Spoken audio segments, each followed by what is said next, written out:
Let's bring in Carolyn Levitt, the White House press secretary, to dig more into this and other issues. Carolyn, it's great to see you. It's good to have our own private briefing today. It's great to see you too. Thanks for having me, guys. So the Democrats are really screaming from the rooftops about DOGE, all centered around Elon Musk and USAID. Here's just a little bit of what they've been doing in the past few days. First and foremost, Elon Musk. This is a dictatorship in the making. We're not going to have apartheid in America anymore. Apartheid in America? I think you have apartheid from Sanctuary City and the ICE. They never meet. They live in different countries for some odd reason in blue cities.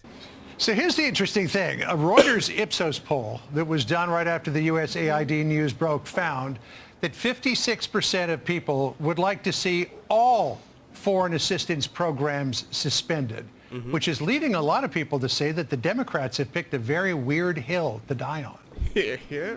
I don't want peace. I want problems, always. That's because there's no other hill to die on, because President Trump continues to deliver on the promises that he made to the American people on the campaign trail, and going through the federal government line by line and making this government more efficient is one of those priorities and one of those promises that President Trump made. And as you just cited, John, 56% of Americans support freezing foreign aid. And I read a fascinating article in the Washington Post today. They interviewed voters in Pennsylvania, and all of them said that they support President Trump and Elon Musk's efforts to make this government more efficient.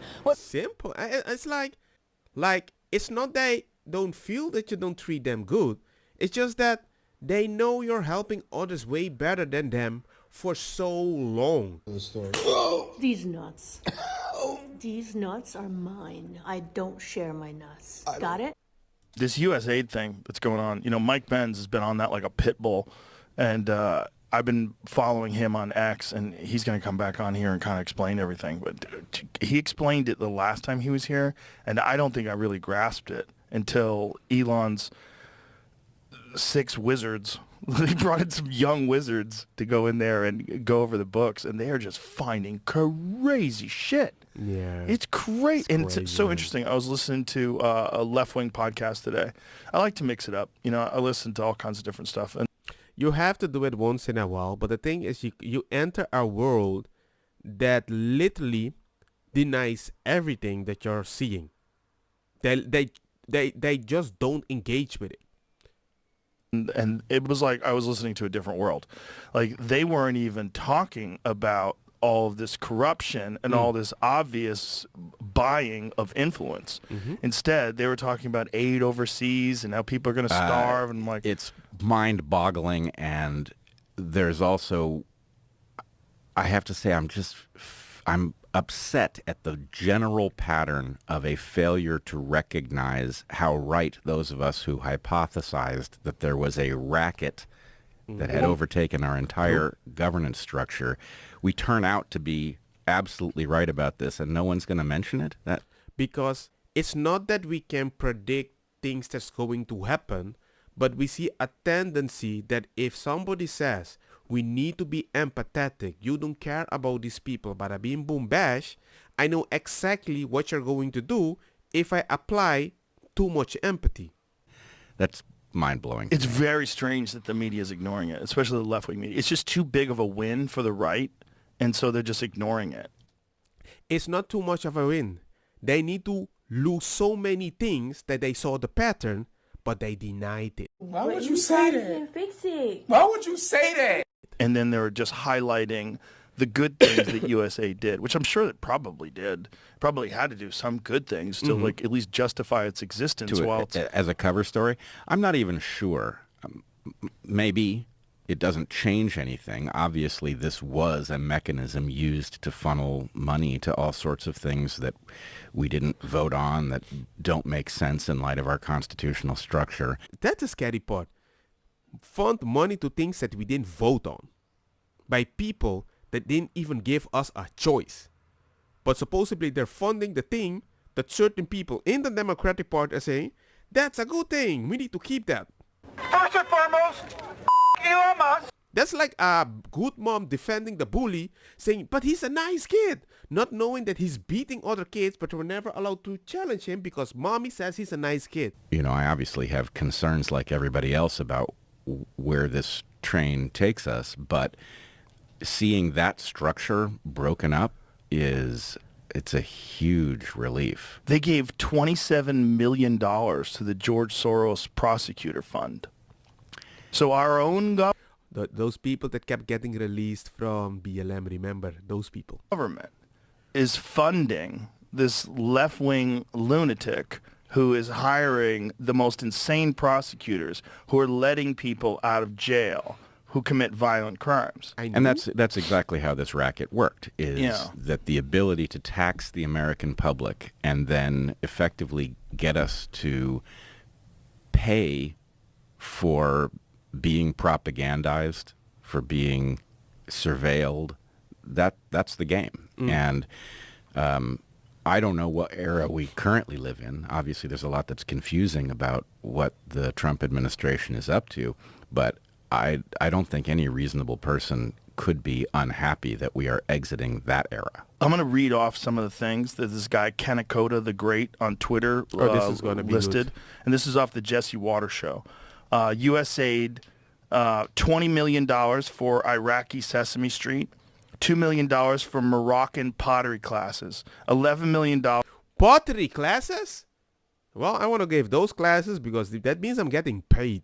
Pottery, what? $11 million to tell Vietnam to stop burning trash. $27 million to give gift bags to illegals. What? $27 million. 27 million? Bopol? Don't make me speak my native language. Oh my God. This is wild. $330 million to help Afghanis grow crops. Crops.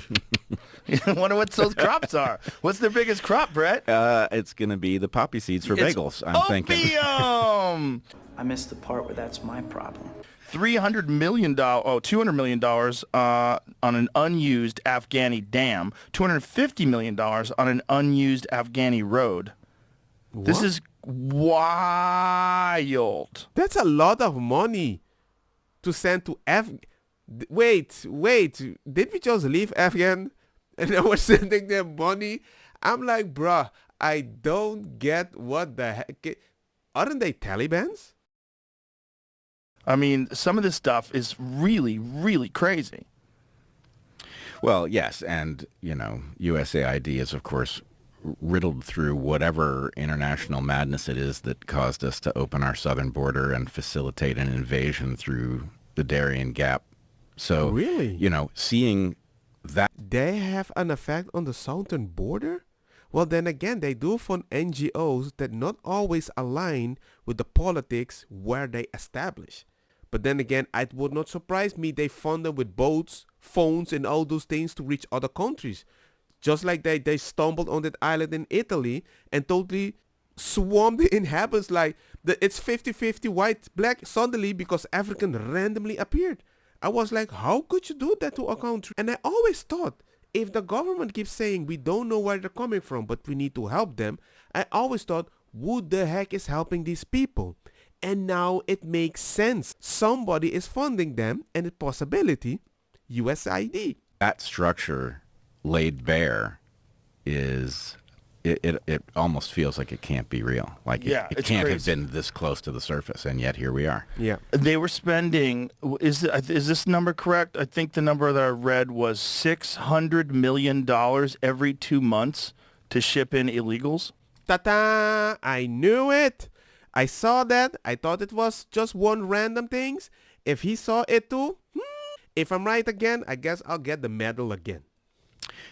Sounds right. I don't know the number offhand, but sounds right. What the fuck? Well, you have to realize that, and he's saying it with a bunch of money that he has. Now imagine the poor people that felt that they fund this too. Wow, it must be something big. Basically, we had a shadow apparatus functioning, and it involves all kinds of things. It involves payoffs to people who didn't deserve them. It involves contracting to entities that were necessary to get the work done. So I don't think we can properly understand what these numbers mean and what they're actually being used for, but it was a racket. Well, we were always wondering, like, why is our debt so high? Why is the national debt so high? Because it's an organization in America that can use money of America separated from their values in another country against the value of America itself to justify they need to exist always, or they can morally help other people, and then they attach themselves to a party, the Democratic Party. We're not going to have apartheid in America anymore. That without thinking is defending them, because if you cancel this, they are going to suffer. And I'm like, you're printing money from your citizen. They're suffering and you don't even recognize it, and you don't even want to talk about it, because these same people are only focused on the cool thing that's happening outside of the country. This is devastating, and it is ceding the field as well to the People's Republic of China, to the Russian Federation and other malign actors who would like nothing more than to see the U.S. ground game in American foreign policy, the face of American values, disappear like this. You think this is a victory for dictators, autocratic regimes around the world who are competing with the U.S. in Africa, in South America, all around the world for influence? Told you. Well, it's not even an opinion. They are out relishing this moment and celebrating it, including a statement, an official statement from the Russian Foreign Ministry today.